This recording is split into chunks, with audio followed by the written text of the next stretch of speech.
வழக்கம் நம்மளோட இந்த ஆழமான விவாதத்திற்கு உங்களை வரவேற்கிறேன். இன்னைக்கு நாம பேச போற தலைப்பு ரொம்பவே முக்கியமானது. ஸ்டாக் மார்க்கெட்ல பெரும்பாலான முதலீட்டாளர்கள் பணத்தை இழக்க மார்க்கெட் காரணம் இல்ல, அவர்கள் செய்யும் தவிர்க்கக்கூடிய சில ஹேபிட்ஸ் தான் காரணம். கண்டிப்பா சத்தமே இல்லாம பல வருடங்களாக உங்க போர்ட்ஃபோலியோவை காலி செய்யும் சில சைலண்ட் கில்லர்ஸ் பற்றி தான் நம்ம இன்னைக்கு விரிவாக பேச போகிறோம். விவாதத்துக்குள்ள போறதுக்கு முன்னாடி ஒரு சின்ன ரிக்வெஸ்ட். எங்களோட இந்த முயற்சியை என்கரேஜ் பண்ண தயவு செஞ்சு சப்ஸ்கிரைப் பண்ணுங்க, இந்த வீடியோவை லைக் பண்ணுங்க. மார்க்கெட்ல நஷ்டம் வந்தா அது பேட் லக் தானே நிறைய பேர் நினைக்கிறாங்களே, அது உண்மையா? இல்லவே இல்ல. நிறைய பேர் என்ன நினைக்கிறாங்கன்னா, ஸ்டாக் மார்க்கெட்ல பணத்தை இழக்கிறதுக்கு அவங்களோட பேட் லக் தான் காரணம், அல்லது மார்க்கெட் அவங்களுக்கு எதிராக செயல்படுதுன்னு நினைக்கிறாங்க. ஆனா நிஜத்துல மார்க்கெட் யாருக்கும் எதிரி கிடையாது. அப்ப என்னதான் பிரச்சனை? முறையான இன்வெஸ்ட்மெண்ட் ஹேபிட்ஸ் இல்லாததால் தான் பணத்தை இழக்கிறாங்க. நீங்க மார்க்கெட்குள்ள நுழையும் போது செய்யற தப்புல இருந்தே ஆரம்பிக்கலாம். ரைட். முதல் தப்பு ஒரு கிளியர் பிளான் இல்லாதது தான். நிறைய பேர் டீமேட் அக்கவுண்ட் ஓபன் பண்ண உடனே என்ன பண்றாங்க, உள்ள பணத்தை டிரான்ஸ்ஃபர் பண்றாங்க, உடனே ஏதோ ஒரு ஸ்டாக்க வாங்க ஆரம்பிச்சிடுறாங்க. எந்த ஒரு கோல், டைம் லைன், ஸ்ட்ராட்டஜி எதுவுமே இருக்காது. என்ன பொறுத்த வரைக்கும் இது எப்படி இருக்குன்னா, ஒரு பிளைட்ல ஏறி உட்கார்ந்துட்டு எங்க இறங்க வேண்டும் என்று தெரியாமல் டிராவல் செய்வது போல் உள்ளது. உங்களோட டெஸ்டினேஷன் என்னன்னு தெரியாம டிக்கெட் வாங்குறதுக்கு சமம் இது, இல்லையா? மிக சரியான அனாலஜி. டெஸ்டினேஷன் தெரியாம டிராவல் பண்ணா எப்படி எரிபொருள் வீணாகுமோ அதே மாதிரி மார்க்கெட்ல உங்க கேபிட்டல் வீணாகும். இத நம்ம இன்வெஸ்டிங்னு சொல்ல முடியாது. அப்போ இது என்னன்னு சொல்றது? இது அப்பட்டமான கேம்பிளிங். நீங்க ஒரு ட்ரேட் செய்யும் முன் ஒரு 3 முக்கியமான கேள்விகளை உங்களுக்கு நீங்களே கேட்க வேண்டும். அந்த 3 கேள்விகள் என்னென்ன? 1, எதற்காக இன்வெஸ்ட் செய்கிறோம், அதாவது உங்க ஃபைனான்சியல் கோல் என்ன. 2, எப்போது இந்த பணம் எனக்கு திரும்ப தேவைப்படும். 3 வருஷத்துலயா இல்ல 10 வருஷத்துலயா அப்படிங்கிற டைம் லைன். கரெக்ட். அப்புறம் 3வது கேள்வி, என்னோட ரிஸ்க் எடுக்கும் கெப்பாசிட்டி எவ்வளவு. மார்க்கெட் ஒருவேளை 20% கீழே விழுந்தா என்னால நிம்மதியா தூங்க முடியுமா? இந்த 3 கேள்வியும் பதில ஒரு பேப்பர்ல எழுதாம நீங்க ட்ரேட் செய்யவே கூடாது. ஆனா ஒரு நிமிஷம், ஒரு நல்ல கம்பெனி ஸ்டாக்க வாங்கிட்டு அப்படியே பல வருஷத்துக்கு மறந்துட வேண்டியது தானே? பை அண்ட் ஃபர்கெட் அப்படின்னு சொல்வாங்களே, அது ஒரு மிக தவறான புரிதல். பை அண்ட் ஃபர்கெட் அப்படிங்கிற கான்செப்ட் பல வருஷங்களுக்கு முன்னாடி ஒர்க் ஆயிருக்கலாம். ஆனா இப்போ பிசினஸ் சைக்கிள் ரொம்ப வேகமா மாறுது. அப்ப வாங்குறதுக்கு மட்டும் பிளான் பத்தாது, எப்ப விக்கணும்னு தெரியணும். எக்ஸாக்ட்லி. ஒரு ஸ்டாக்கை வாங்குவது ரொம்ப எளிது, ஆனா எப்போது செல் செய்வது இதுதான் நிறைய பேருக்கு தெரியல. ஒரு ஸ்டாக் வாங்கும் முன்பே உங்களோட டார்கெட் பிரைஸ் என்ன, உங்களோட ஸ்டாப் லாஸ் பிரைஸ் என்ன அப்படிங்கறத குறித்து வைக்க வேண்டும். அத அப்பப்போ ரிவ்யூ பண்ணணும், இல்லையா? ஆமா, அத குவார்டர்லி பேசிஸ்ல நீங்க ரிவ்யூ செய்ய வேண்டும். உண்மைதான்.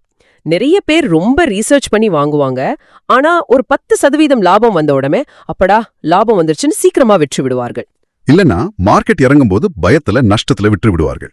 ஆமா, நாம ஒரு பிளான் இல்லாம மார்க்கெட்குள்ள நுழைஞ்ச உடனே மார்க்கெட் நம்மள ரொம்ப சுலபமா உணர்ச்சிகளின் வலையில சிக்க வைக்கும். அதாவது ஃபியர் மற்றும் கிரீட். கரெக்ட். பயம் மற்றும் பேராசை, இந்த 2 உணர்ச்சிகளும் தான் மார்க்கெட்ல மிகப்பெரிய வெல்த் டிஸ்ட்ராயர்ஸ்.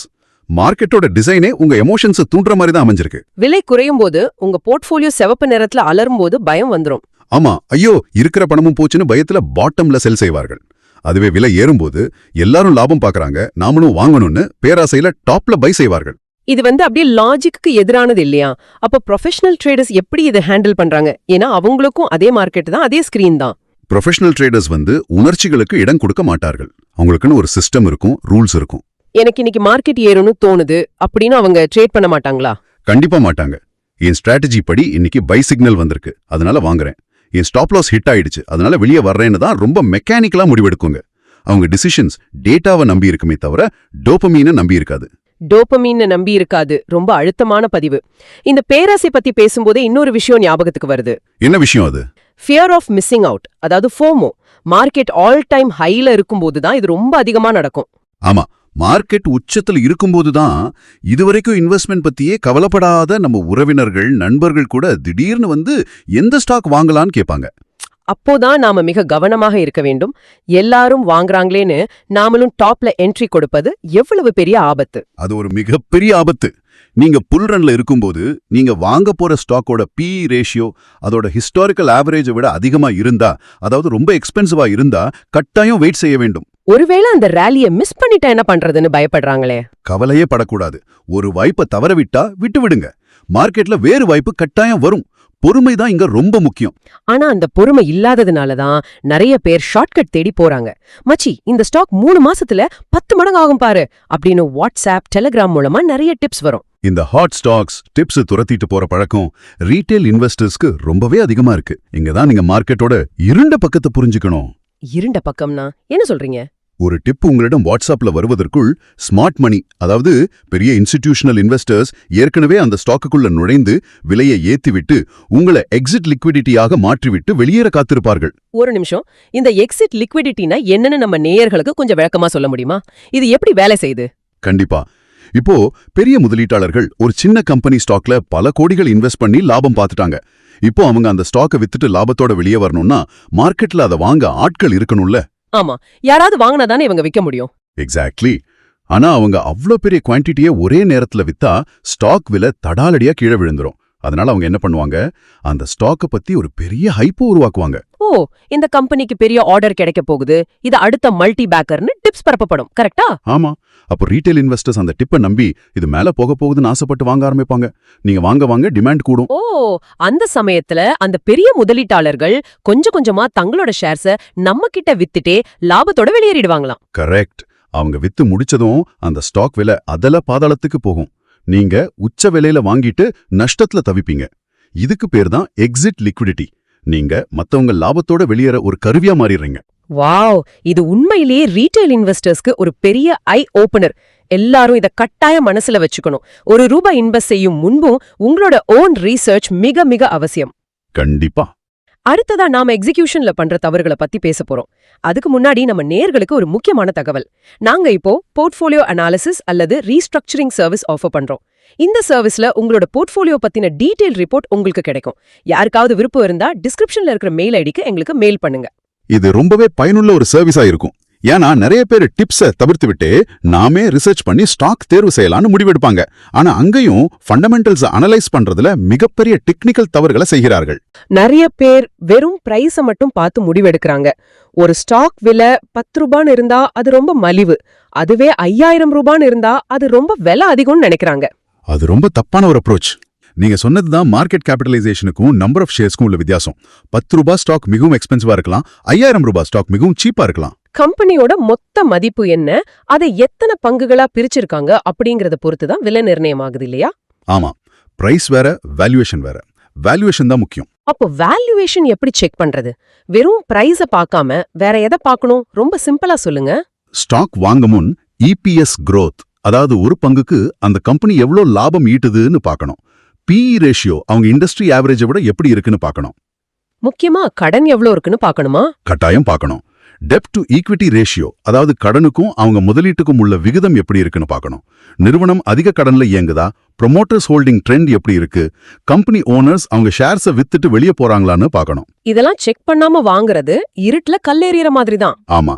சரி, ஒருத்தர் ஃபண்டமெண்டல்ஸ் எல்லாம் ரொம்ப தெளிவா பார்த்து நல்ல ஸ்டாக்கை செலக்ட் பண்ணிட்டாருன்னு வைப்போம். ஆனா இங்க இன்னொரு தப்பும் நடக்குதே. அம்மா, டைவர்சிஃபிகேஷன் பத்தி சொல்றீங்க. அதேதான். அப்போ ரிஸ்க் கம்மியாகணும்னா ஒரு 50 ஸ்டாக்ஸ் வைத்திருப்பது சேஃப்டி தானே. இதையே ஒரு தவறுன்னு சொல்றாங்க. நீங்க சொல்றது லாஜிக் மாதிரி தெரியும், ஆனா அதுல ஒரு பெரிய சிக்கல் இருக்கு. முட்டைகளை பல கொடைகள்ல வைக்கலாம், ஆனா 40-50 பாஸ்கெட்ஸ் வைத்துக்கொண்டு எதையும் கண்காணிக்க முடியாமல் போவது டைவர்சிஃபிகேஷன் இல்ல, அது கன்ஃபியூஷன். அதாவது டைவர்சிஃபிகேஷன் பண்ணி போர்ட்ஃபோலியோவை மோசமாக்குறது. ஆனா ஏன் இது அவ்ளோ மோசம்? ஏன்னா உங்ககிட்ட ஒரு ஸ்டாக் இருக்குன்னா அதை ஏன் வாங்குனீங்க, அதோட குவார்டர்லி ரிசல்ட்ஸ் எப்படி இருக்கு, அந்த கம்பெனி சம்பந்தமான நியூஸ் என்ன வருதுன்னு நீங்க ட்ராக் பண்ணணும். மார்க்கெட்ல நடக்கிற நியூஸை 50 கம்பெனிக்கே ஒரு இண்டிவிஜுவல் இன்வெஸ்டரால ட்ராக் பண்ண முடியுமா? சாத்தியமே இல்ல. கடைசியில என்ன ஆகும்னா, எது ஏறுது எது இறங்குதுன்னு தெரியாம நல்ல ஸ்டாக்ஸை வித்துட்டு குப்பை ஸ்டாக்ஸை ஹோல்ட் பண்ணிட்டு இருப்போம். எக்ஸாக்ட்லி. போர்ட்ஃபோலியோல 10-20 குவாலிட்டி ஸ்டாக்ஸ் மட்டும் வைத்திருப்பது தான் சரி. உங்களால ட்ராக் பண்ண முடிஞ்ச அளவுல முதலீடு செய்யறதா உண்மையான டைவர்சிஃபிகேஷன். ரொம்ப தெளிவா சொன்னீங்க. ஒரு நல்ல போர்ட்ஃபோலியோவை உருவாக்குனாலும் அடுத்து நாம பார்க்க போற இந்த விஷயங்கள் ஒரு பெரிய கப்பல்ல இருக்கிற சின்ன ஓட்டைகள் போல சத்தம் இல்லாம உங்களை மூழ்கடிக்கும். ஆமா, அந்த சைலண்ட் வெல்த் டெஸ்ட்ராயர்ஸ் பத்தி பேசுவோம். இதுல முதல்ல averaging down on a falling knife, அதாவது தொடர்ந்து நஷ்டத்தில் உள்ள ஸ்டாக்கை மீண்டும் மீண்டும் வாங்கி ஆவரேஜ் செய்வது. இது ஏன் தப்பு? விலை குறைஞ்சிருச்சு, இப்போ இன்னும் கொஞ்சம் வாங்கினா ஆவரேஜ் பிரைஸ் கம்மியாயிடும், கொஞ்சம் ஏறினா கூட லாபம் பார்த்துடலாம் அப்படின்னு நிறைய பேர் நினைக்கிறாங்க. இது ரொம்ப ஆபத்தான ஒரு விஷயம். இத ஃபாலிங் நைஃப், அதாவது விழும் கத்தின்னு சொல்லுவாங்க. கத்தி மேலிருந்து விழும்போது அதை பிடிச்சா கைதான் வெட்டும். இதுக்கும் ஆவரேஜிங்க்கும் என்ன சம்பந்தம்? ஃபண்டமெண்டலி ஸ்ட்ராங் ஸ்டாக் தற்காலிகமாக ஒரு சின்ன நியூஸ்னாலேயோ இல்ல ஓவரால் மார்க்கெட் சென்டிமெண்ட்னாலேயோ கீழே இறங்கும் பொழுது அந்த டிஸ்கவுண்ட்ல ஆவரேஜ் செய்வது ஒரு நல்ல ஸ்ட்ராட்டஜி. ஆனா கம்பெனியே மோசமா போயிட்டு இருந்தா? அதுதான் பிரச்சனை.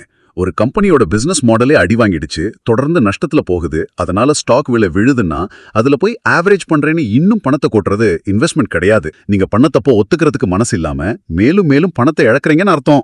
ஆமா, நிறைய இன்வெஸ்டர்ஸ் இது திரும்ப ஏறும்னு நம்பி 50-60% பணத்தை இழந்துடுறாங்க. அதனால தான் ஒரு ஸ்டாக் விலை இறங்கும் போது கம்பெனியின் ஃபண்டமெண்டல்ஸ் மாறிவிட்டதா என்று உங்களை நீங்களே கேட்டுவிட்டு டேட்டாவை செக் பண்ணிட்டு தான் ஆவரேஜ் செய்ய வேண்டும். சூப்பர். அடுத்து நாம பார்க்க போறதா நாம ஆரம்பத்துல சொன்ன அந்த உண்மையான silent killer, no stop loss strategy. இதுதான் அமைதியான கொலைகாரன். நான் நிறைய பேரை பார்த்திருக்கேன், 200 ரூபாய்க்கு வாங்கிய ஸ்டாக் 80 ரூபாய்க்கு வந்தாலும் எப்படியும் திரும்ப ஏறும் என்ற குருட்டு நம்பிக்கையில் 2 வருஷம் 3 வருஷம் ஹோல்ட் பண்ணுவாங்க. ஸ்டாப் லாஸ் இல்லாம ட்ரேட் பண்றது பிரேக் இல்லாத வண்டியில மலைப்பாதையில போற மாதிரி. எப்ப வேண்டாலும் பெரிய விபத்து நடக்கும். இது ஏன் நடக்குதுன்னா, அந்த நஷ்டத்தை மனசளவுல ஏத்துக்க அவங்க தயங்குறாங்க. நம்ம டிசிஷன் தப்பாயிடுச்சுன்னு ஈகோ தடுக்குது. ஆமா, லாஸ் புக் பண்ணிட்டா அது நிஜமாகிடும். அது வரைக்கும் அது வெறும் பேப்பர் லாஸ் தானேன்னு ஒரு போலி சமாதானம். அதுதான் பிரச்சனை.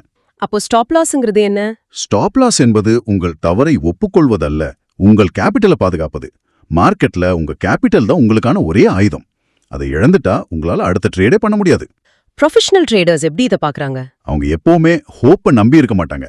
அவங்க ஸ்டாப் லாஸ் ஒரு ரூலா மதிப்பாங்க. எந்த ஒரு ஸ்டாக் லாஸும் உங்க மொத்த போர்ட்ஃபோலியோல 5-7% மேல் போகக்கூடாது. அப்படி போனா ஈகோ பார்க்காம வித்துட்டு வெளியே வந்துடணும். வேற நல்ல வாய்ப்புகள் மார்க்கெட்ல நிறைய இருக்கு. ரொம்ப பிராக்டிக்கலான அட்வைஸ்.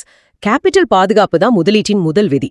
ஓகே, இப்போ கடைசி தவறு, ஆனா எல்லாரும் ஈஸியா மறக்கிற ஒரு தவறு, ignoring taxes on stock profits. நம்ம லாபம் பார்த்துட்டோன்னு ஆப்ல பச்சையா நம்பர்ஸை பார்த்து குதிக்கிறோம், ஆனா டாக்ஸ் அப்படிங்கிற ஒரு நிதர்சனத்தை மறந்துடுறோம். இதை நாம பெரிய பிக்சரோட கனெக்ட் பண்ணி பார்த்தாதான் அதோட வீரியம் புரியும். ட்ரேடிங் ஆப்ல காட்டுற ப்ராஃபிட் முழுசா உங்களதல்ல. டாக்ஸ் போக மீதம் உங்க பேங்க் அக்கவுண்ட்டுக்கு வருது பாருங்க, அதுதான் உங்கள் ரியல் ரிட்டர்ன். இப்போ உங்களுக்கு 1 லட்ச ரூபாய் லாபம் வருதுன்னு வைப்போம். நீங்க அந்த ஸ்டாக்கை குறுகிய காலத்துல, அதாவது ஒரு வருஷத்துக்குள்ள வித்து லாபம் பார்த்திருந்தா அதுக்கு பேரு ஷார்ட் டேர்ம் கேபிட்டல் கெயின்ஸ். அதுக்கு நீங்க 20% டாக்ஸ் கட்டணும். அதாவது 1 லட்சத்துல 20,000 ரூபாய் டாக்ஸுக்கே போயிடும். நீங்க ஒரு வருஷத்துக்கு மேல ஹோல்டு பண்ணி உங்களுக்கு 1,25,000 மேல ப்ராஃபிட் வந்தா அது லாங் டேர்ம் கேபிட்டல் கெயின்ஸ். நிறைய இன்வெஸ்டர்ஸ் அடிக்கடி வாங்கி வித்துட்டே இருப்பாங்க. வருஷ கடைசியில டாக்ஸ் கட்டும்போது தான் அதிர்ச்சி அடைவாங்க. ஏன்னா அவங்க வந்த லாபத்துல பெரும்பகுதியே டாக்ஸா கட்டிடுவாங்க. அப்போ அடிக்கடி ட்ரேட் பண்றதை விட நல்ல குவாலிட்டி ஸ்டாக்ஸை வாங்கி நீண்ட காலம் ஹோல்ட் பண்றது டாக்ஸ் பர்டனை கணிசமா குறைக்கும்னு சொல்றீங்க? கட்டாயமா. குவாலிட்டி ஸ்டாக்ஸை 1 வருடத்துக்கு மேல் ஹோல்ட் செய்து வெல்த் கிரியேட் பண்றது தான் உண்மையான முதலீடு. ரொம்ப தெளிவா எந்தெந்த இடத்துல நம்ம பணத்தை கோட்ட விடுறோம்னு அலசி ஆராய்ஞ்சிட்டோம். நீங்க இந்த தவறுகளை தெரிஞ்சு கொள்வது வெறும் ஸ்டெப் 1 தான். அதை உங்க இன்வெஸ்ட்மெண்ட் பிளான்ல சரி செய்வது தான் ஸ்டெப் 2. ஆமா.